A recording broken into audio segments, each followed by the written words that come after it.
ओम शांति। आज 17 जनवरी 2026। बाप दादा कहते हैं, मीठे बच्चे, जब यह भारत स्वर्ग था तब तुम घोर सोझरे में थे। अभी अंधियारा है, फिर सोझरे में चलो। प्रश्न, बाप अपने बच्चों को कौन सी एक कहानी सुनाने आए हैं?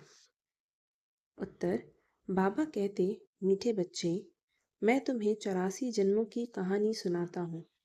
तुम जब पहले पहले जन्म में थे तो एक ही दैवी धर्म था। फिर तुमने ही 2 युग के बाद बड़े बड़े मंदिर बनाए, भक्ति शुरू की है। अभी तुम्हारा यह अंत के भी अंत का जन्म है। तुमने पुकारा, दुख हरता सुख करता आओ। अब मैं आया हूँ। गीत बजा है, आज अंधेरे में है इंसान। ओम शांति। तुम बच्चे जानते हो, अभी यह कलयुग की दुनिया है। सब अंधियारे में है, पहले सोझरे में थे। जबकि भारत स्वर्ग था। यही भारतवासी जो अभी अपने को हिंदू कहलाते हैं, यह असुल देवी देवताएं थे। भारत में स्वर्गवासी थे, जब और कोई धर्म नहीं था, एक ही धर्म था। स्वर्ग, वैकुंठ, बहिषद, हेवन, यह सब इस भारत के नाम थे। भारत पवित्र और प्राचीन धनवान था। अभी तो भारत कंगाल है, क्योंकि अभी कलयुग है। तुम जानते हो, हम अंधियारे में हैं। जब स्वर्ग में थे तो सोझरे में थे। स्वर्ग के राज राजेश्वर, राज राजेश्वरी श्री लक्ष्मी नारायण थे। उसको सुखधाम कहा जाता है। बाप से ही तुमको स्वर्ग का वर्षा लेना है, जिसको जीवन मुक्ति कहा जाता है। अभी तो सब जीवन बंधन में है। खास भारत और आम दुनिया रावण की जेल में, शोक वाटिका में है। ऐसे नहीं, रावण सिर्फ लंका में था और भारत राम में था। उसने आकर सीता चुराई। यह तो सब है दंत कथाएं। गीता है मुख्य, सर्वशास्त्रमयी शिरोमणि श्रीमद् अर्थात भगवान की सुनाई हुई है। भारत में मनुष्य तो कोई की सद्गति कर नहीं सकते। सतयुग में थे जीवन मुक्त देवी देवताएं, जिन्होंने यह वर्षा कलयुग अंत में पाया था। भारतवासियों को यह पता नहीं है, ना कोई शास्त्रों में है। शास्त्रों में है भक्ति मार्ग का ज्ञान। सद्गति मार्ग का ज्ञान मनुष्य मात्र में बिल्कुल है नहीं। सब भक्ति सिखलाने वाले हैं। कहेंगे शास्त्र पढ़ो, दान पुण्य करो। यह भक्ति द्वापर से चली आती है। सतयुग और त्रेता में है ज्ञान की प्रारब्ध। ऐसे नहीं कि वहाँ भी यह ज्ञान चलता आता है। यह जो वर्षा भारत को था, वह बाप से संगम युग पर ही मिला था, जो फिर अभी तुमको मिल रहा है। भारतवासी जब नरकवासी बेहद दुखी बन जाते हैं, तब पुकारते हैं, हे पतित पावन दुख हरता सुख करता। किसका? सर्व का। क्योंकि भारत खास, दुनिया आम, सब में 5 विकार है। बाप है पतित पावन। बाप कहते हैं, मैं कल्प के संगम पर आता हूँ। सर्व का सद्गति दाता बनता हूँ। अहिल्याएं, गणिकाएं और जो गुरु लोग हैं, उन सबका उद्धार मुझसे ही करना पड़ता है, क्योंकि यह तो है ही पतित दुनिया। पावन दुनिया सतयुग को कहा जाता है। भारत में इन लक्ष्मी नारायण का राज्य था। भारतवासी यह नहीं जानते कि यह स्वर्ग के मालिक थे। पतित खंड माना झूठ खंड, पावन खंड माना सचखंड। भारत पावन खंड था। यह भारत है अविनाशी खंड, जो कभी विनाश नहीं होता है। जब इनका लक्ष्मी नारायण का राज्य था तो और कोई खंड थे नहीं। वह सभी बाद में आते हैं। मनुष्यों ने तो कल्प लाखों वर्ष का लिख दिया है।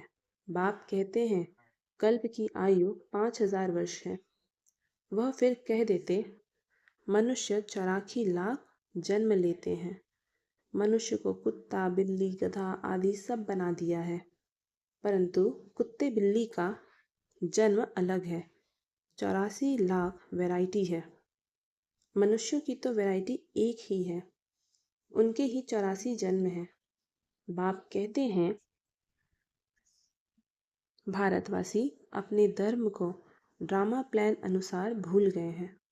कलयुग अंत में बिल्कुल ही पतित बन पड़े हैं। फिर बाप संगम पर आकर पावन बनाते हैं। इसको कहा जाता है दुखधाम, फिर भारत सुखधाम होगा। बाप कहते हैं हे बच्चों, तुम भारतवासी स्वर्गवासी थे, फिर तुम 84 जन्मों की सीढ़ी उतरते हो।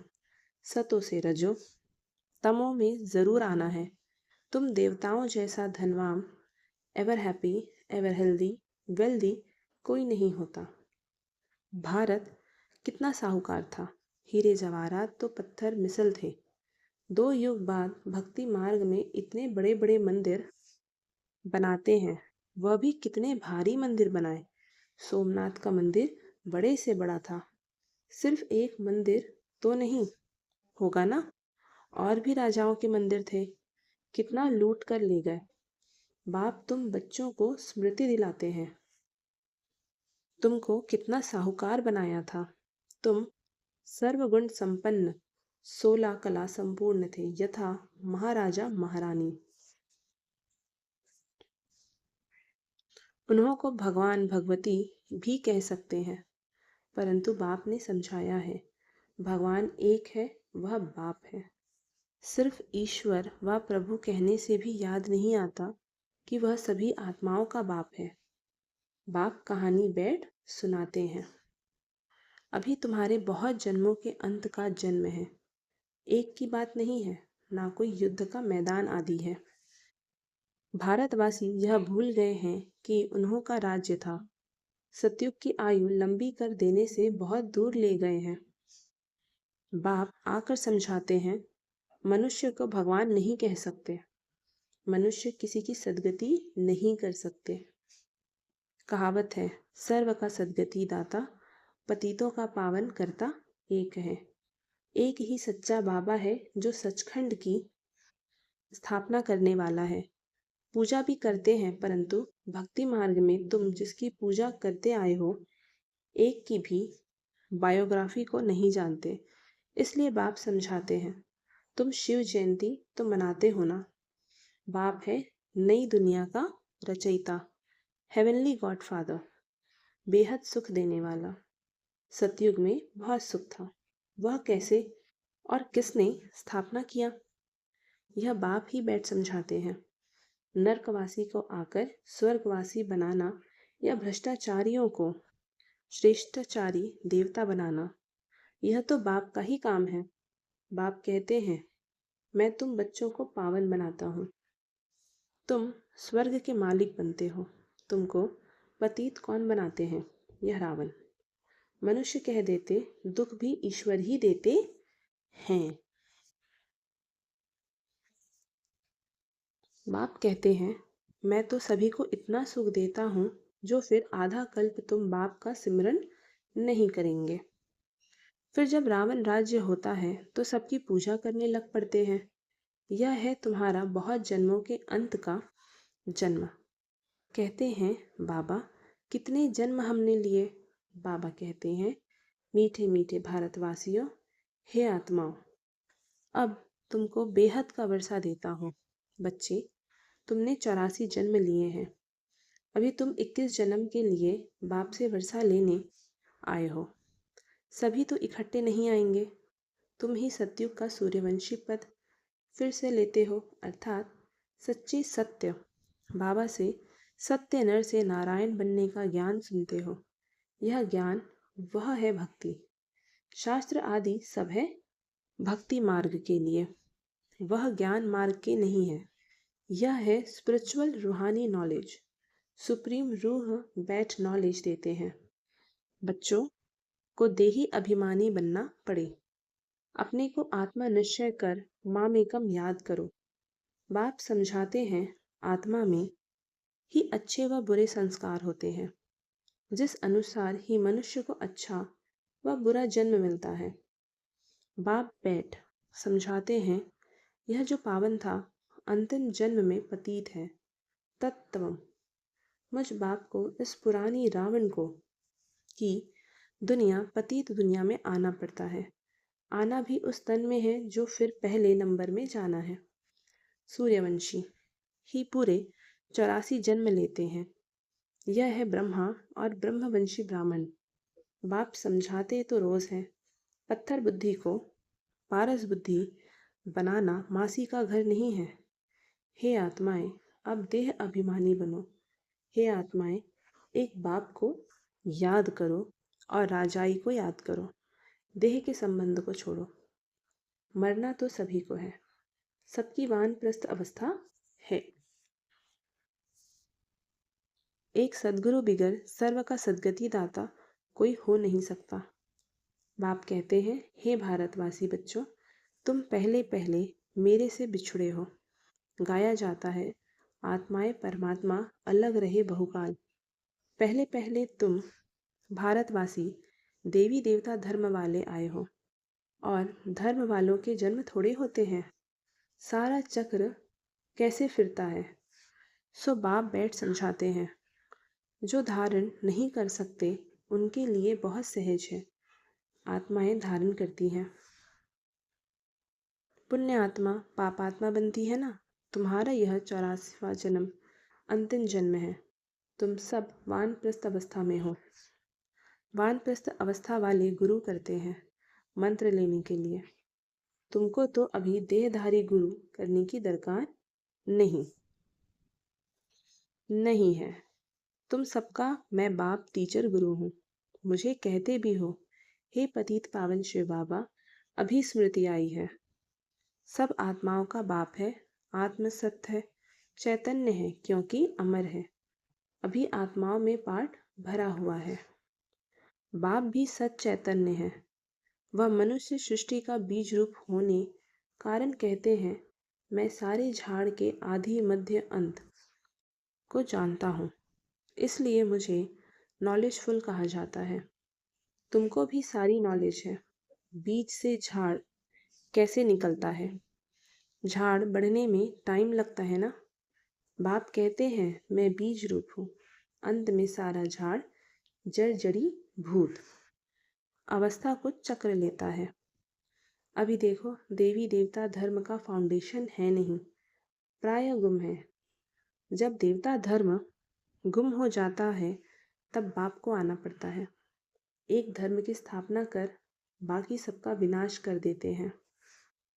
प्रजापति ब्रह्मा द्वारा बाप स्थापना करा रहे आदि सनातन देवी देवता धर्म की। यह भी सारा ड्रामा बना हुआ है। इनकी एंड होती नहीं। बाप कहते आते हैं अंत में, जबकि सृष्टि के आदि मध्य अंत का नॉलेज सुनाना है तो ज़रूर संगम पर आएंगे। तुम्हारा एक बाप है। आत्माएं सभी ब्रदर्स हैं, मूल वतन में रहने वाली। उस पर एक बाप को सब याद करते हैं। दुख में सिमरन सब करे। रावण राज्य में दुख है ना, यहाँ सिमरन करते हैं तो बाप सबका सद्गति दाता एक है। उनकी ही महिमा है। बाप नहीं आए तो भारत को स्वर्ग कौन बनावे। इस्लामी आदि जो भी है सब इस समय तमो प्रधान है। सबको पुनर्जन्म तो ज़रूर लेना है। अभी पुनर्जन्म मिलता है नर्क में। ऐसे नहीं कि स्वर्ग में चले जाते हैं, जैसे हिंदू लोग कहते हैं स्वर्गवासी हुआ तो ज़रूर नर्क में था ना। अभी स्वर्ग में गया। तुम्हारे मुख में गुलाब। स्वर्गवासी हुआ फिर नर्क के आसुरी वैभव तुम उनको क्यों खिलाते हो। बंगला में मछलियाँ आदि भी खिलाते हैं। अरे उनको इन सब खाने की दरकार ही क्या है। कहते हैं फलाना पार निर्वाण गया। बाप कहते हैं यह सब है गपोड़े, वापिस कोई भी जा नहीं सकते। जबकि पहले नंबर वालों को ही 84 जन्म लेने पड़ते हैं। बाप समझाते हैं इसमें कोई तकलीफ नहीं है। भक्ति मार्ग में कितनी तकलीफ है। राम राम जपते रोमांच खड़े हो जाते।